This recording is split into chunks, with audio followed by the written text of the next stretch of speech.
রাখছে। তো আমারে একটু ঠেস লাগাইছে যে পুরা বডিটা কি দিয়া। আরে আমার বড় ভাই আব্দুর রহিম খান সে বলতেছে পুরা বডি ওই নারী বুড়ি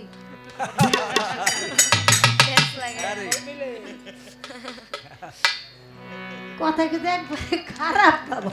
না না ঠিক এই দেহটা যে কি দিয়ে গঠন করলো অবশ্যই এরকম কিছু একটা আছে। দেহের মধ্যে ৭২,০০০ নাড়ি। আরে বাবা ৭২,০০০ নারী। তার মধ্যে ৩ জন নারী হইল ইরা পিঙ্গলা। বাবা ওই ৩ নারীকে সাধন করে যদি চলা যায় তাহলে কিছু অন্ধকারে আলোর জ্বলায়। কথা সত্য। এখানে হইল ঊর্ধ্বদেশের ত্রিবেণী। ৩টা বেণী একত্রিত করলে মেয়েদের চুল দিয়া যে বেণী পাকায়, ৩টা বেণীর গাঁথনির যেই ভাব রেখা ঠিক অরল অরা যাকে বলা হয় সহস্রার দ্বিদল ভেদ করে এই যে ৩টা দ্বার এক জায়গায় মিশ্রণ করে। আরে আর যেই রাস্তা দিয়ে আমার আর আপনার আসা যাওয়া সেটা হলো ত্রিপিণী। গঙ্গা যমুনা গঙ্গা যমুনা সরস্বতী সরস্বতী। আর ৩টা ভাব রাখা শত রজ তম। শত মানে স্বচ্ছ, স্বচ্ছ মানে শুদ্ধতা, শুদ্ধতা মানে শুভ্রতা, শুভ্রতা মানে ভরা পূর্ণ। এটার নাম হলো শত। রজ সেটা হলো লাল রক্ত। যে প্রতি মায়ের সন্তান আসার পূর্বাভাস প্রস্তুতি সেটার নাম হলো রজ। সেটা হলো মাসে 7 দিন। ওই 7 দিন আপনার বাদ রাখতে হবে। 7 দিন আপনার স্ত্রীর বাসরে যাওয়া চলবে না, কারণ আপনার জন্য টোটালি হারাম। কথা সত্য। তারপরও যদি আপনি পশুর আরাম মেটানোর লেগে ওখানে যান, আল্লাহ নিষেধ করছে, রক্তের খেলা যদি খেলতে যান তাহলে আপনি আপনার পুরুষত্ব, আপনার আত্মা, আপনার জীবন শক্তি, আপনার জল শক্তি, প্রাণ শক্তি, রতি মতি জ্যোতি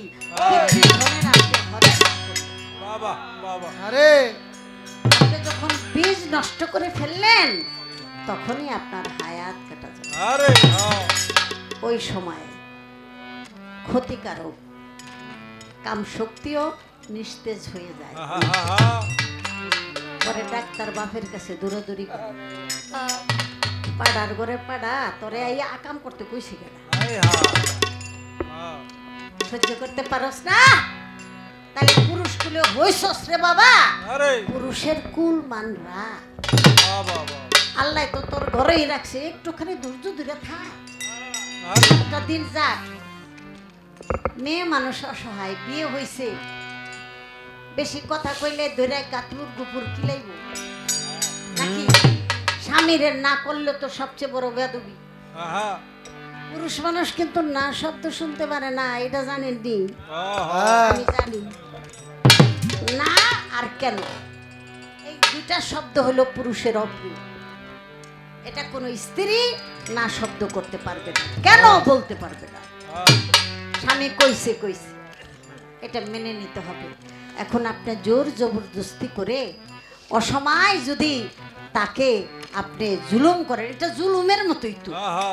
জুলুম যদি করেন, তারপরে যদি স্বাভাবিক সময় ঋতুস্রাব বন্ধ হয়ে শেষ হয়ে গেছে, ওই সময় যদি আপনি জোর জবরদস্তি করেন, তার হাতে কাম পইরা রইছে, তারপরে তার মনে চাইতেছে না, তারও তো একটা প্রস্তুতি মন আছে না?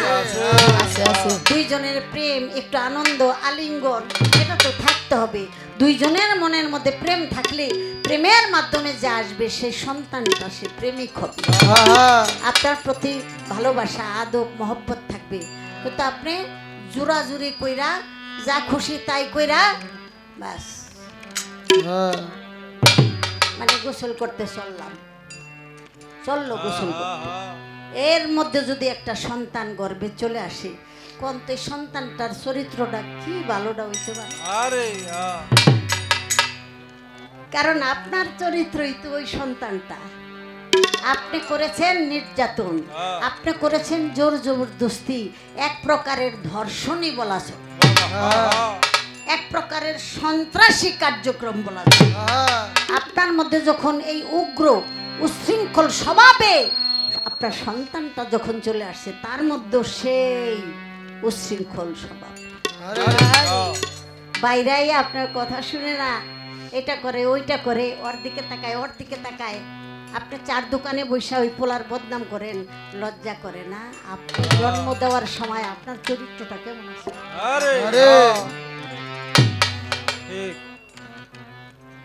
এই জন্য পোলাপানের লজ্জা দিয়ে দেন। ওদের তো একটা মান সম্মান আছে। আপনার বাচ্চা হয়েছে তাই কি হয়েছে, ওর একটা সম্মান আছে। নিজের দিকে তাকায়, এই জন্য আল্লাহ বলছে নিজেকে চেনাটা জরুরি। আরেকজনের সমালোচনা না করে তুমি নিজের সমালোচনা করো, তুমি যে কি করেছো তোমার।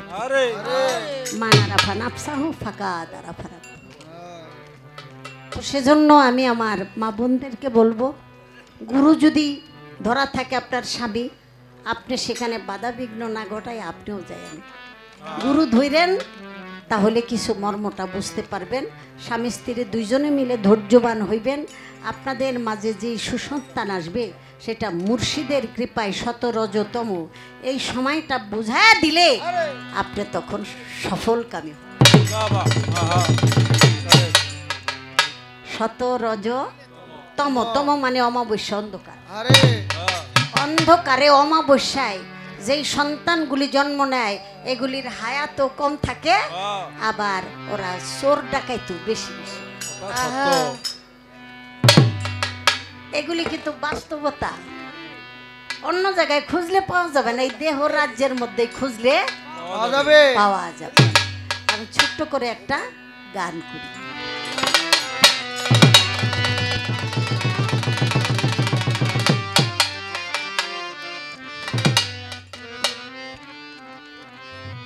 দম জেনে লও, দম জেনে লও, দম জেনে লও, দমের মালা গলে রে, দম জেনে লও, দমের মালা গলে, দম জেনে লও, দমের মালা গলে, রে দম জেনে লও, দমের মালা গলে, রে দম জেনে লও, দমের মালা গলে।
রাত্র দিনে জানো রে মন, 24,000 হায় রে, জানো রে মন 24,000, হায় রে, জানো রে মন 24,000।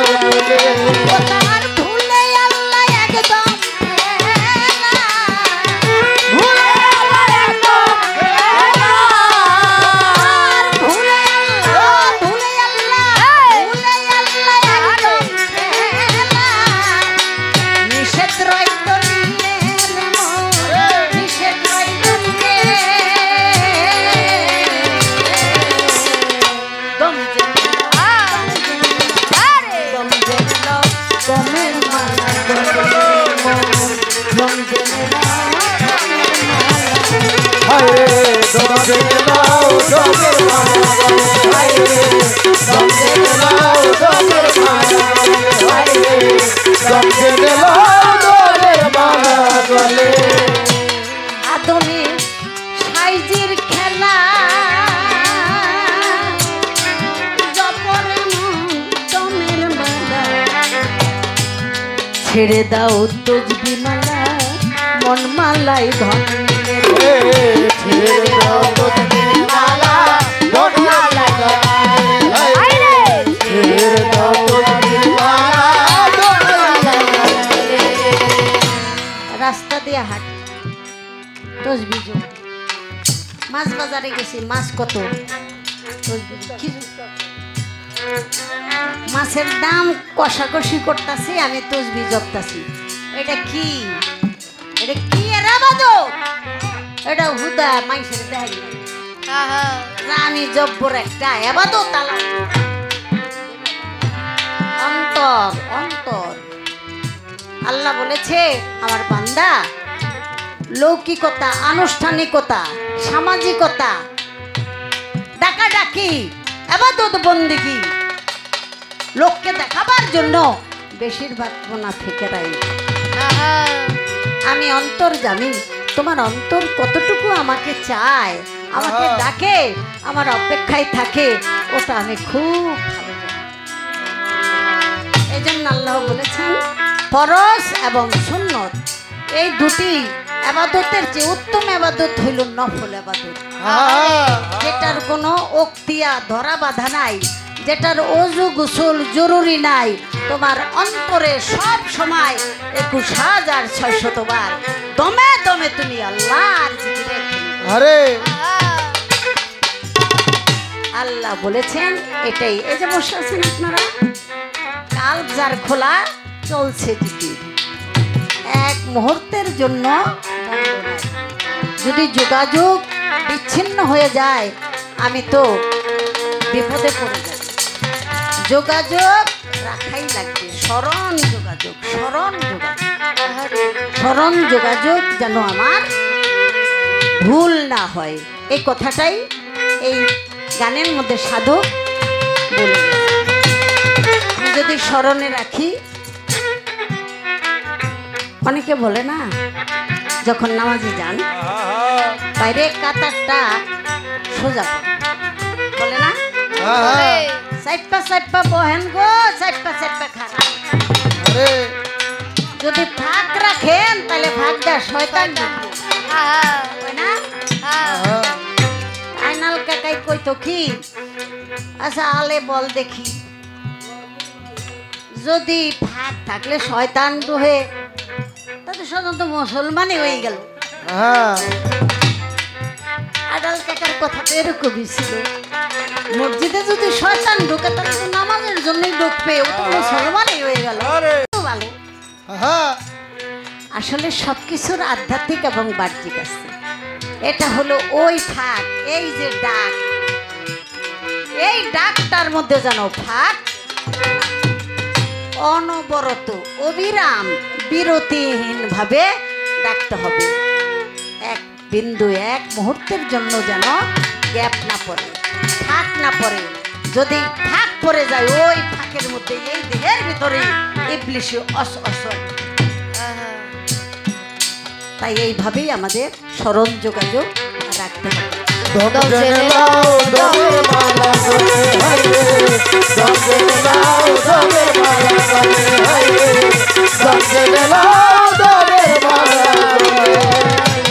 আদমের সাইজির খেলা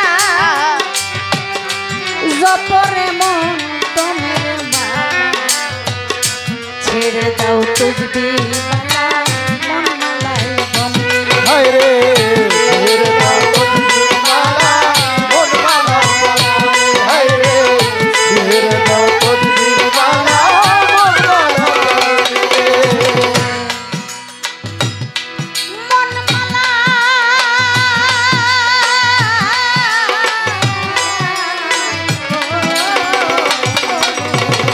আরে ওরে মনের মালা দমে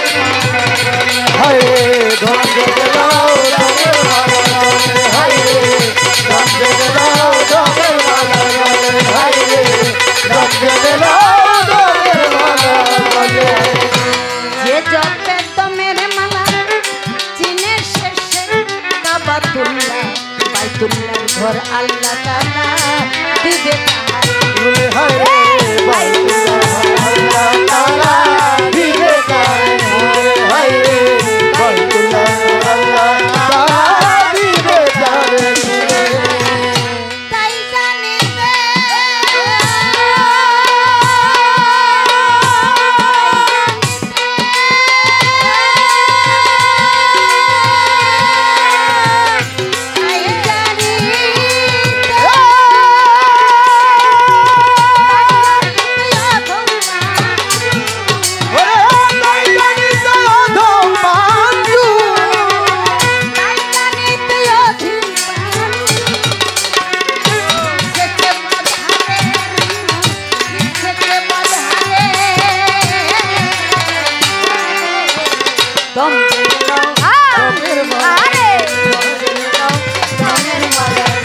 হাই রে দমে নাও হাই রে দমে নাও দমের মালা গলে হাই রে দমে নাও দমের মালা গলে হাই রে দমে নাও দমের মালা গলে ও আল্লাহ মোহাম্মদ আলো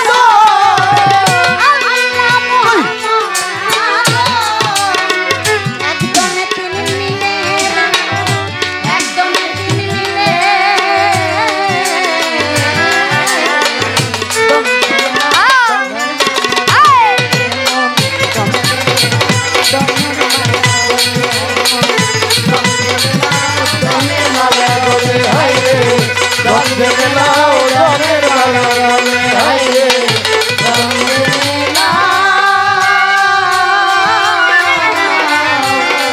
দমের মালা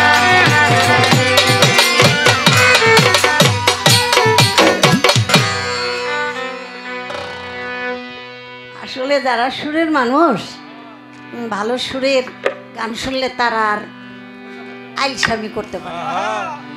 এই শীতের মধ্যে আমি হাত গুজে থুই আর ও বেহালা ঠাইসা বাজে করতেছে এটাও কিন্তু একটা সেবা, বিশাল বুঝছেন? এটাও একটা সেবা। সেবা। আল্লাহ যারে গুণ দিছে সেই গুণটুকু সৃষ্টির সেবায় নিয়োজিত রাখে। আর কিছু গুণী আছে ভিতরে ভৈরাত হয়, কেমনে খুন করবো আর কি। তো যাই হোক, মনে আছে যে গানটা হাই হাই রে, সেই অনুরোধকারী একদম কাছে বসছে। আরে হ্যাঁ গান যদি না গায় আজকে সারণ নাই, অনুরোধের গানটা গাইতে হবে। কত বছর গাইনি এই আসরেই তো আমি গাওয়ার জন্য প্রস্তুত আছি। ঠিক পাইলাইছি। এখন প্রশ্নের জবাব মোটামুটি হয়ে গেল। জবাব দিতে পারি। বললো যে পুরা বডিটা আগুন পানি বাতাস মাটি নূরে ছাপা, আগুনের 5টা গুণ ক্ষুধা তৃষ্ণা নিদ্রা আলিস্য ক্লান্ত, মাটির 5টা গুণ অস্থি মাংস নারী তকল, বাতাসের উপকরণ চলন ধারণ প্রসারণ সংযোজন। তারপরে বলা হয়েছে আগুনের না পানির রক্তপিত্ত স্লেট লাল রে।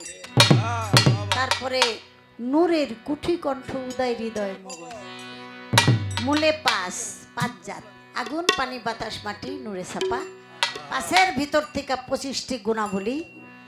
তারপরে চলে আসছে সপ্ত সেফাত 5 জাত 7 আলিমুন কালিমুন মুরিদুন হাইউন সামিউন বাসিরুন। হ্যাঁ আর জানি কি সামিউন পর্যন্ত কইছি, আরো মনে রয়েছে কাদিরুন। হ্যাঁ সামিউন এইরকম আর কি, কুদিরুন মুরিদুন। হ্যাঁ এই হইল সপ্ত সেফাত। সপ্ত সেফাত মানে গুণবাচক। এই যে দেখতে পাই দর্শন, দর্শন শক্তি, চলন শক্তি, বলন শক্তি, স্পর্শ শক্তি, ধরন শক্তি, জ্ঞান শক্তি, ক্ষেপণন শক্তি, এই শক্তি পাওয়ারগুলি হইল সেফাতি, এই আদমের মধ্যে দেওয়া হলো। আর মূলের মূল হইল আলিফ লাম হা হে হু আশেক মাসেক এই সব মিলাইয়া 40 যখন পরিপূর্ণ হয়ে গেল তখন দেহগর গঠন আর এর মধ্যে একটা বোরখা পরাই দিল। বোরখাটার নাম হলো মোহাম্মদী বোরখা। আমরা মোহাম্মদী বোরখা পরিহিত আছি, অর্থাৎ সেই মোহাম্মদ আমাদের মাঝে হেফাজত থাকবে। তার ভাব রেখা হইল আলো, আলো হইল নূর, নূর হইল জ্যোতি। সেই নূরের জ্যোতি আমরা যেন কখনো ক্ষতি না করি, এটাই বলা হয়েছে। একটা গান আমার শেষ হয়ে গেল,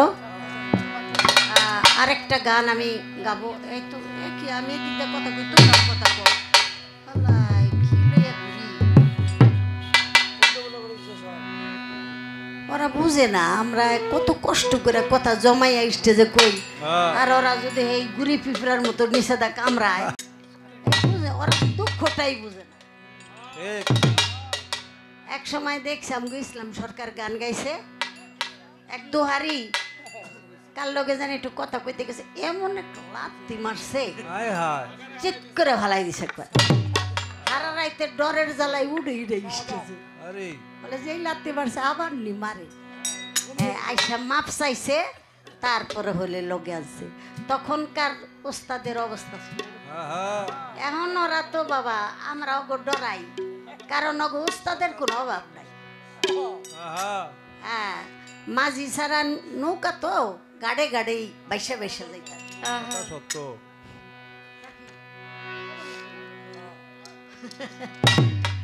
আমি আমার রশিদ বাবার একটা গান গাই, না গেলে কেমন দেখা যায়।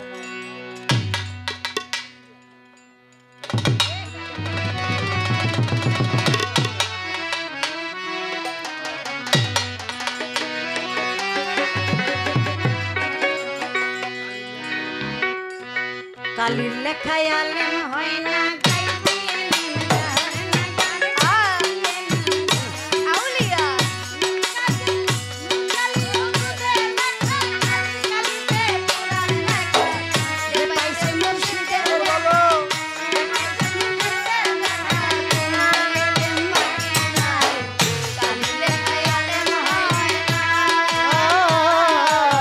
কালি লেখায় আলেম হয় না, গাইবি আলেম কার না, গাইবি আলেম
খায়ালে হয় না গাইলে খায়ালে হয় না সরকার রশিদ কইবার কথা ধরো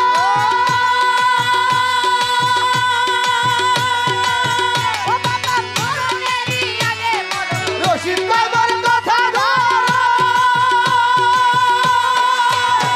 আরে মরণেরই আগে মরণ ভাবের মরা সাইতে ভাবের মরা সাইদা মরো ভাবের মরা সাইতে মরণ আউলিয়া গাইলে খায়ালে হয় না গাইলে বিজাহার বাবা গাইবি আলম জাহার আলুর কালিয়া দুতে মাথা কালি কালিতে গুড়ার লেখা দেখাইছে মুর্শিদের আর তুই পাইছে মুর্শিদের লেখা কোয়েলে বাকিরা গাইলে খায়ালে হয় না গাইলে খায়ালে হয় না দিয়েলেন জাহার নাই গাই দিয়েলেন জাহার নাই নূর কালিয়া দিলে মাথা কালি কালিতে কোরআন লেখা যে পাইছে মুর্শিদের লেখা যে পাইছে মুর্শিদের লেখা কোয়েলে বাকিরা কালি লেখায় আলেম হয় না কালি লেখায় আলেম হয় না কালি লেখায় আলেম হয় না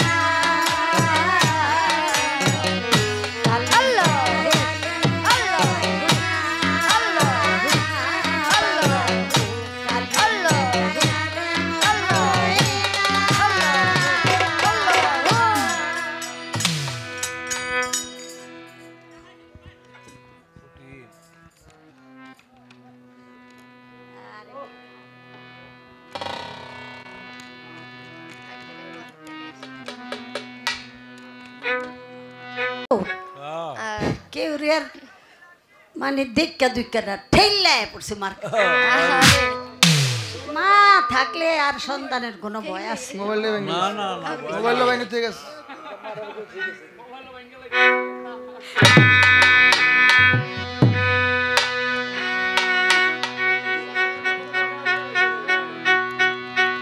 আমার চান রশিদ বাবার গোলাম নুরা পাগলা সে বাবাজি আমাকে 200 টাকার মাধ্যমে সম্মান দেখালেন হ্যাঁ তাই বললাম যে আমার ওই মেয়েটা চলে আসছে এটাই হইল আসলে ভালোবাসা হ্যাঁ এই প্রেমটুকু যদি রক্ষা করা যায় চুক্তি যুক্তি প্রত্যাশা ছাড়া এটার নাম হলো প্রেম যেই প্রেমের পেছনে কোনো শর্ত থাকে সেটা স্বার্থপরতা হ্যাঁ হ্যাঁ সেই প্রেমে কখনো আপনাকে সফলতা দিতে পারে না হ্যাঁ তো সেজন্য গানটা আমি গাওয়ার চেষ্টা করলাম আসলে রশিদ বাবার গান তো খুব শীতের না গান হ্যাঁ এর লেগে খুব কষ্ট হয় আর আমার মাইকালা বাবাজি যথেষ্ট সুন্দর করে ফেলাইছে আর আমি কষ্ট পাই না এতক্ষণ কানে সুর দিয়ে গলায় ব্যথা পাইছি আরে এখন চিন্তা করলো যাক বেডির লোকে আর কত খুঁড়ে রুম করবো হ্যাঁ হ্যাঁ তাই হয় যাওয়ানোর সময় কিছু ব্যবস্থা করে গেছে তো আমার কাছে আর আসেনি প্রশ্ন নাকি আর আদম অর্থ তো কইছি বেটা হ্যাঁ বেটা ঠান্ডায় কি বয় এই গেল নাকি আপ ডাউন করতেছে আদম আদম কইয়া কইরা থাকলো এই বুড়ি যেমন দাম নাই দম নাই তা তো না আনারস রস নাই এরম লাগে না বেদানা দানা ছাড়া ওর মধ্যে দানাই বড় সেজন্য আদমের গানটা আমি গাওয়ার চেষ্টা করলাম যে আরেকটা গান গাই আহমদ ফকিরের না বললে কি আর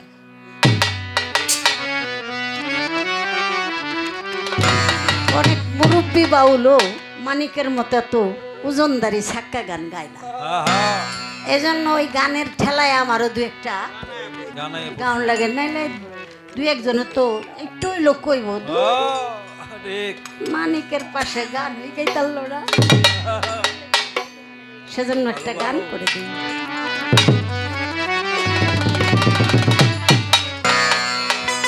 মইলে কি পাবি তারে এই দেশে না পেলে ভালো ভালো মইলে কি পাবি তারে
আরে মরলে কি আর পাবে তারে গো এই দেশে না পাইলে আরে মরলে কি আর পাবে তারে গো এই দেশে না পাইলে এই মানিক বাবা, হ্যাঁ আচ্ছা আপনি যে বললেন আরে আদমের সময় মুসলমান আছে, হ্যাঁ আদমের সময় তো কোরআন নাজিল হয় নাই, আরে মুসলমান ঠিক আছে, হ্যাঁ যুক্তি দিতেছে আর কি, আর একটু সময় বাড়ানের। হ্যাঁ তখন তো আরবি ভাষা ছিল না, আর আদম কিন্তু আরবি ভাষায় কথা কই নাই।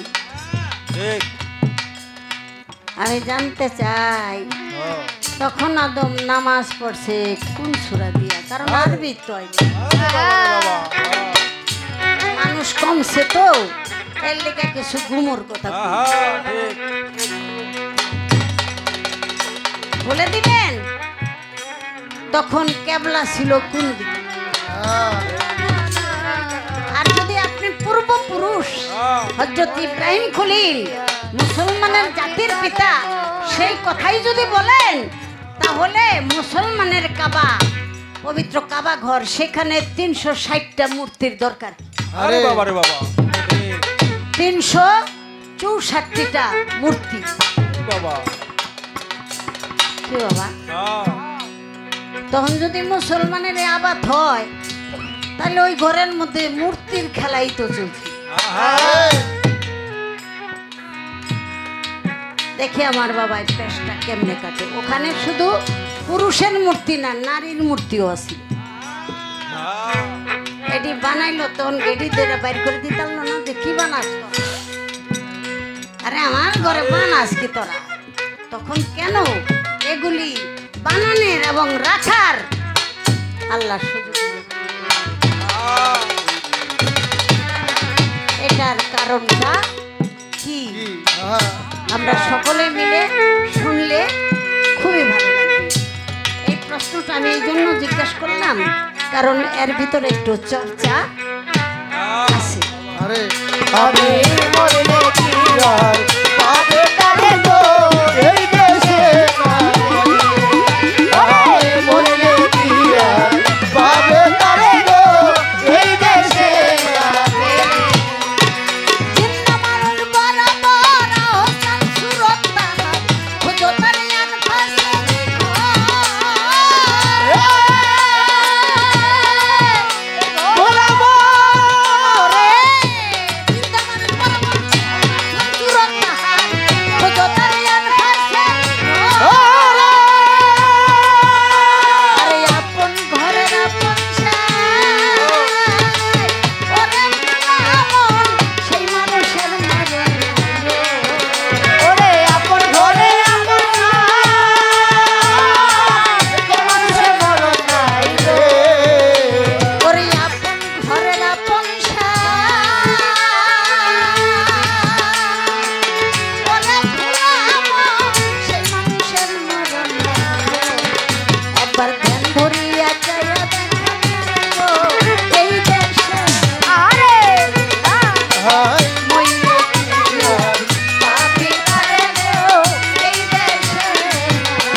আমার দয়াল নবী শ্রেষ্ঠ, জ্ঞানে গুণে ধনে মানে পরিপূর্ণ।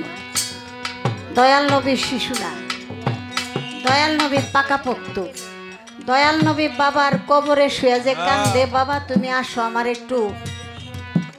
একটু আদর করে যাও। আমার দয়াল নবী কি বোঝা না যে বাবাই যারা আইব না? বাবা রে বাবা, হ্যাঁ আমরা সাধারণ মানুষ, আমরা এগুলি কইতে পারি।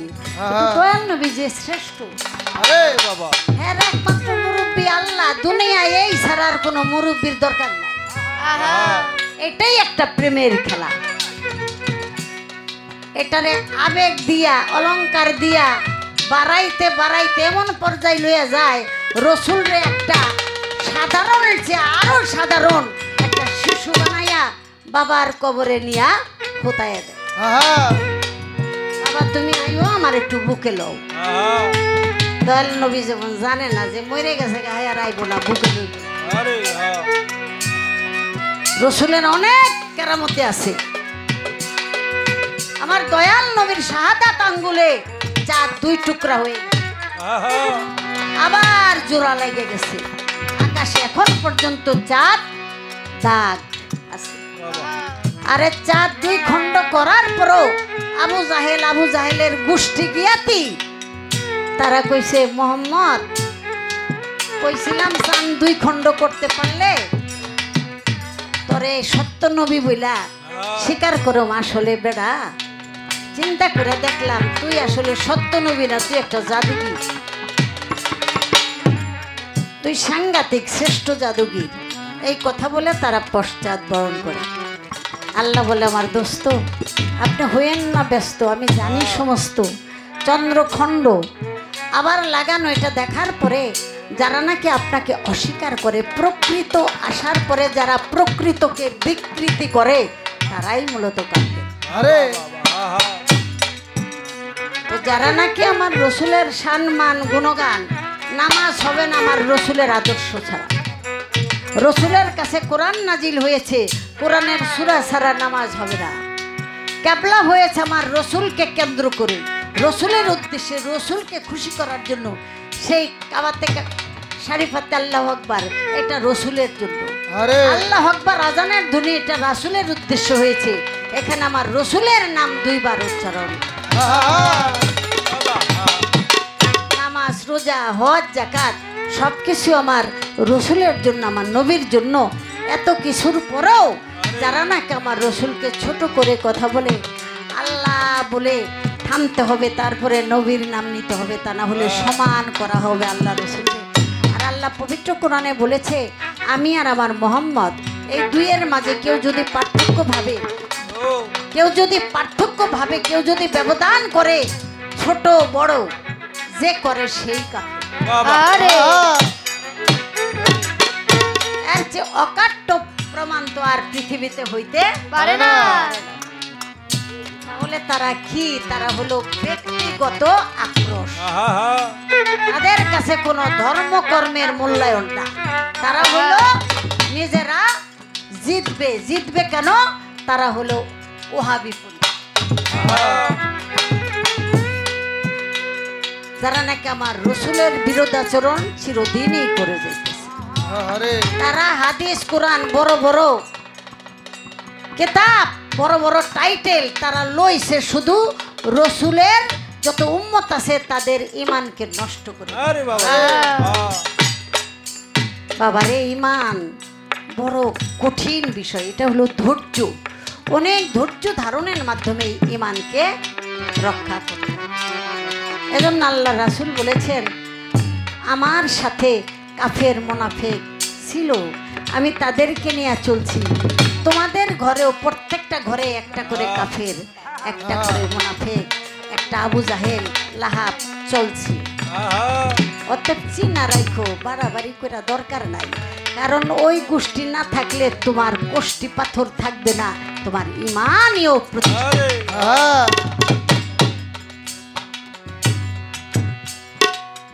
মেহেন্দি গাছে পাতা থাকলে কি রং বেরোয়? ছিড়াই না, পাটায় রেখা পুতা দিয়া যখন ছেঁচা দেয় তখনই উজ্জ্বল হয়। তাই যারা নাকি ঈমানি, যারা নাকি আল্লাহ রসুল পীর মুর্শিদের প্রেমিক ভক্ত, তাদের জীবনে ওই রকম কষ্ট আসবে, জ্বালা তাপ আসবে। বাবারে জ্বালা তাপ সহ্য না কইরা আপনি কখনো তাপস হতে পারেন। সাধু ঋষি মুনি, অলিয়া উলিয়া, গাউস কুতুব, নবী রসুল যারা, তারা পদে পদে জায়গায় জায়গায় আঘাত খেয়েছে। তারা হাসি মুখে বলেছে মালিক এই কষ্ট, দুঃখ, বেদনা, জ্বালা তাপ এটা হলো আপনার তরফ থেকে ভালোবাসার উপহার। যার জীবনে ভণ্ড শব্দ শুনেন নাই সে কোনোদিন শ্রেষ্ঠ হতে পারবে না। তাদেরকে ধন্যবাদ, মারহাবা, কথায় কথায় বন্ড বন্ড। এক একদিন বন্ড বন্ড কইতে কইতে কোন জায়গাটা যে অগ বন্ড বাইরে এই গেছে না আরে এটা পরে টের পাবে কারণ ওই না আল্লাহ রাতে বুতা দাও আস্তে আস্তে করে গাও তোমরা জানো না কবিতা ও শুনো নাই না শুনলো তো মিল আছে একটা মিল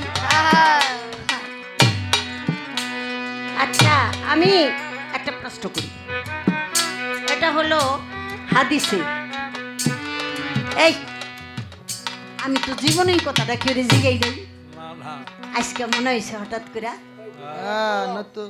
আপনি যে কইলেন ইহুদি নাসারা খ্রিস্টান বৌদ্ধ এটা হেইডা ব্যক্তি রসুল রে শ্রেষ্ঠ কইছে আচ্ছা সবাই এত শ্রেষ্ঠ কইলে তাহলে তারা মুসলমান হয় নাকি আমারে আরে বাবা কি কঠিন এই কথা শুনি নাই হ্যাঁ এক পোলায় আমারে ভক্তি দিয়া কয় আমগো বাইতে একটু যাইবেন আমি কই তুমি কি মুড়ি দইছো কয় না আমি তো একটা সম্পর্ক না হইলে তোমার বাইর জাম কিনলে কি বাবা দরকার আছে আর আমরা তো বেতরিকার মানুষের বাড়িতে বেড়াই না বেতরিকার হাতের পানিটুকু খাই না এখন গানের বায়না লই ব্যবসার খাতিরে হেরা যদি বায়াত না হয় কি করন নাকি না খায় থাকুক এই তো খাই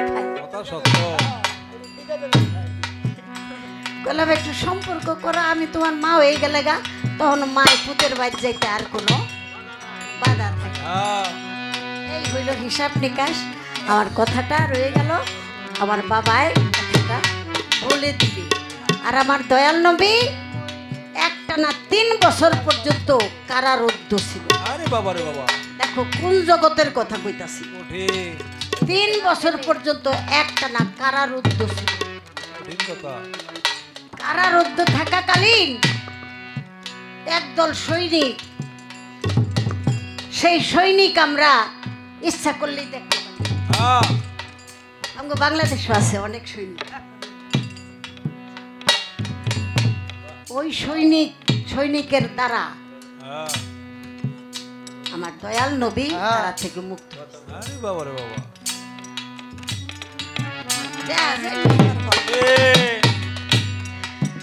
আপনারা একটু প্রশ্নের জবাবটা শুনা তারপরে গা যাই আপনি একটু শুনা যায় মইলে কি আর পাগতার লো এই দেশে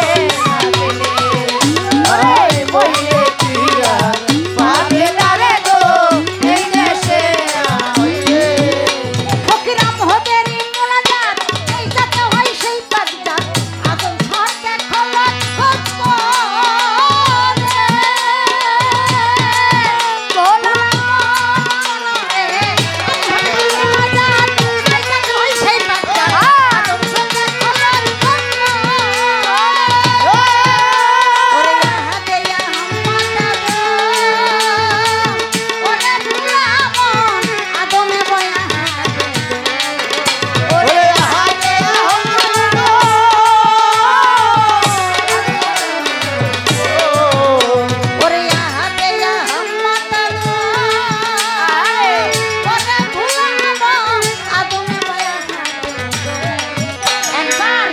দন্দরিয়া দন্দরিয়া সাইয়া দেখো তারে এই মইলে দিয়া আপিরারে গো এই রে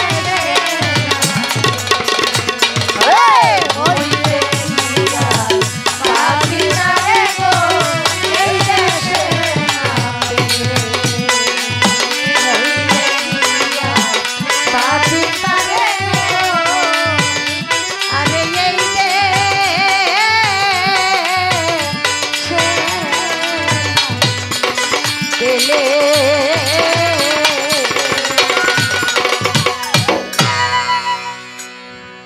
গান হয়ে গেল ছোট আমার গাওয়াই লাগবে ওই গানটা আমার দাদা উস্তাদ দলিলুদ্দিন বয়তির লেখা অনেক স্টেজে অনেক বাউলরা করে থাকে তো সেই গানটা আমি গাওয়ার চেষ্টা করব এই গানটার যে ছন্দগুলি তার একটা বাস্তবতা পেয়েছি আমাদের বাংলাদেশে শ্রেষ্ঠ একজন বাউল শিল্পী সে যেদিন মারা গেল দেখতে গেলাম তখন তার যে ওয়াইফ সে হইল সনাতন ধর্মের, স্বামীর হাত ধরে অর্থাৎ সেই বাউলের হাত ধরে চলে আসছে, মুসলমান হয়ে গেছে। সে ধর্মত্যাগী, স্বামীকে পেয়েছে, ভালোবাসার মানুষকে পেয়েছে। এখন তার আর কোনো ভাষা নাই, শুধু বলে ভাই হাত ধরে আনলা, কুল কলঙ্ক সব ছাইরা তোমার কাছে আইলাম, তুমি আমার একলা থেকে গেলা গা। দুনিয়াদারিতে তারা যদি হাজার হাজার টাকা দেন, বাড়ি গাড়ি দেন, আরও কিছু দেন, কিন্তু এই যে একটা বিরহ বিচ্ছেদ, তার জীবন সাথী হারায় ফেললো, এটা আর কোনোদিন পূরণ হবে না। তার মুখে সেই আনন্দের হাসি আর কোনোদিনই পাওয়া যায় না। তাই আমার মা বোন যাদের জীবন সাথী আছে, স্বামী আছে, তাদের সাথে ভালো আচরণ করবেন, উচ্চ সুরে কথা বলবেন না, কারণ স্বামী হলো খোদার জাত, আর আপনি হইলেন স্ত্রী। স্ত্রী মানে আশ্রিতা। স্বামী যদি ভালো বলে তবেই আপনি ভালো, সে যদি মন্দ বলে তাহলে সারা বিশ্ব আপনাকে ভালো বললে সেই ভালো হবে না। না।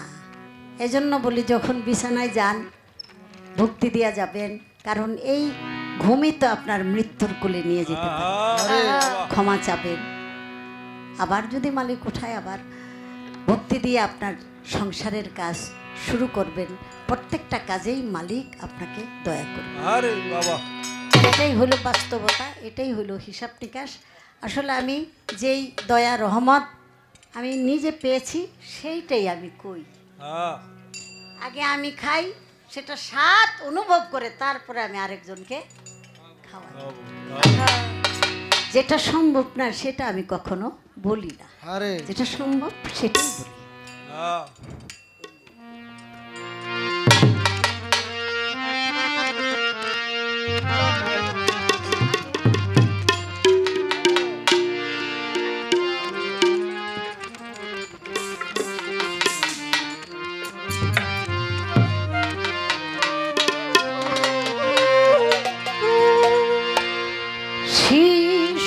শিশুকালে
ভক্তে গানে গুরু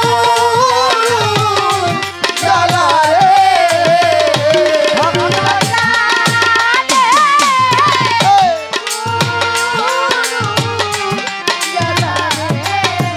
আরে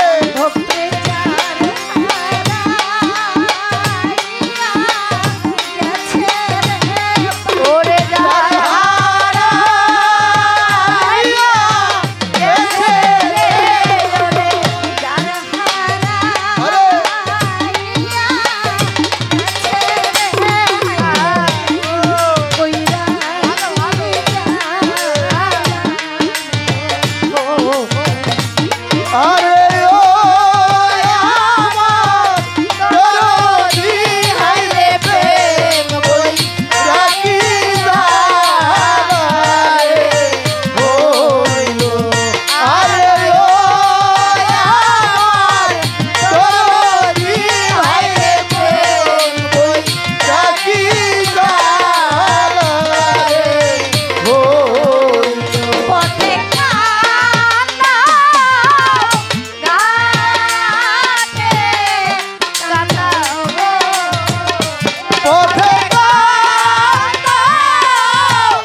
রহমানির রহিম। সর্বপ্রথম পরম করুণাময় মহান আল্লাহ তাআলাকে স্মরণ করি, তারই সাথে তার পেয়ারা হাবিব হযরত মুহাম্মদ মুস্তাফা সাল্লাল্লাহু আলাইহি সাল্লামের পাক রওজা মোবারক লাহু কোটি ভক্তি শ্রদ্ধা রেখে যে দরবারে হাজির হয়েছি, দরবারের প্রতি ভক্তি শ্রদ্ধা রেখে আমার যিনি চার তরিকার মুর্শিদে কেবলা আলহাজ সৈয়দ মুজিবুল বশর আল হাসান আল মাইজ ভান্ডারী বাবা জানের পাক কদমে ভক্তি রেখে আমার যিনি গানের ওস্তাদ আমার বাবা সোহেল সরকার ওরফে সোহেল মাইজ ভান্ডারী, ওনার প্রতি ভক্তি রেখে দ্বিতীয় ওস্তাদ আমার মা জননী বাউল মাতা আলেয়া বেগম আলো, মা জননীর পাক কদমে ভক্তি রেখে আজকে আমাদের মাঝে বাংলাদেশের আরও একজন গুণী শিল্পী আমার মানিক দেওয়ান ভাই, আমাকে মা বলে ভাই, বড় ভাই, ওনার প্রতি ভক্তি শ্রদ্ধা রেখে এবং আরও যারা আছেন সকলের প্রতি ভক্তি শ্রদ্ধা রেখে, আসলে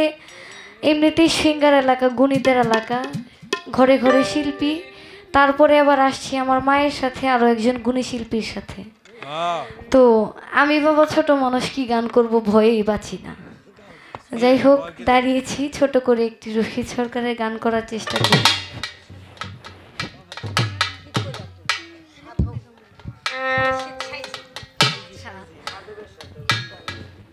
সাধক রশিদ সাইজির গান করব, ভুল টুটি সকলে ক্ষমা সুন্দর দৃষ্টিতে দেখবেন।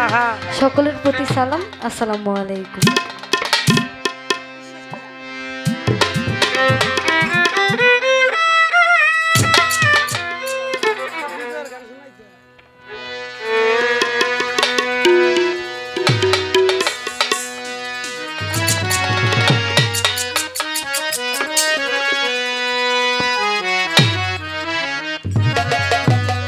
বড় বিশ্বাস কইরা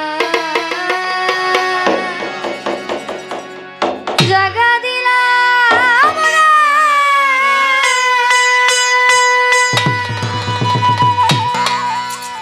ওরে আমার বুকের উপরে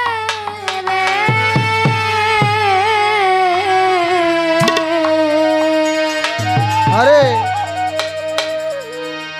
ওরে আপনে ভাইবা সব দিছি তোমার, আরে আমার বন্ধুরে আমি আপন হা হা আপন কইয়া সব দিছি তোমারে, বড় বিশ্বাস কইরা জাগা দিলাম রে ওরে আমার বুকের উপরে আপন কইয়া সব দিছি তোমারে, কাকারি বাগানে আমি আপন কইয়া সব দিছি তোমারে। ওই আমার দয়াল রে, আমি আপন কইয়া সব দিছি তোমারে। ওই আমার দয়াল রে, আমি আপন কইয়া সব দিছি তোমারে। পীড়িত যদি না করিতাম রে, ওরে আমি না হইতাম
ওই আমার বান্ধব রে আমি আপন কইয়া সব দিছি তোমারে ওই আমার দয়াল রে আমি আপন কইয়া সব দিছি তোমারে ভুলিবে না বলেছিলে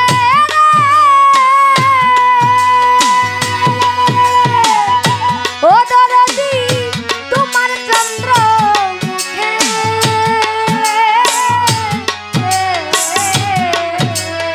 ও আমার এখন কেমনে ভুইলা থাকো পাশান বান্ধা ও পাশান বান্ধা বুকে রে পাশান বান্ধা বুকে আরে পাশান বান্ধা বুকে রে পাশান বান্ধা বুকে আমায় ভুলিবে না বলেছিলে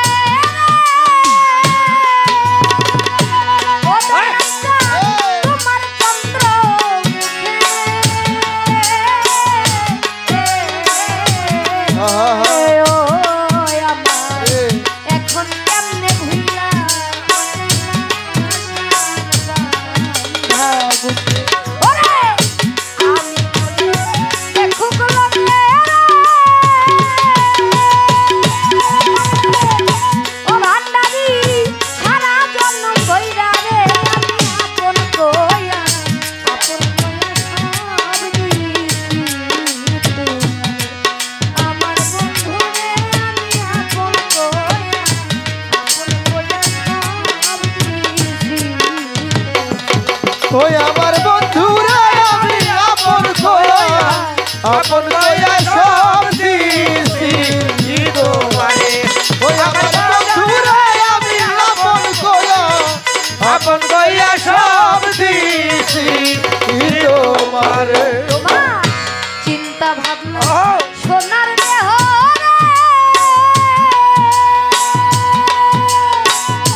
ওরে দেহ উইরা হইছে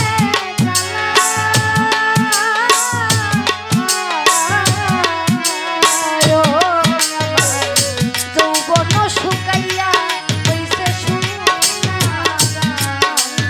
তলা শুকনা গাঙ্গের তলা রে শুকনা গাঙ্গের তলা ওইসা শুকনা গাঙ্গের তলা রে শুকনা গাঙ্গের তলা ভাবনা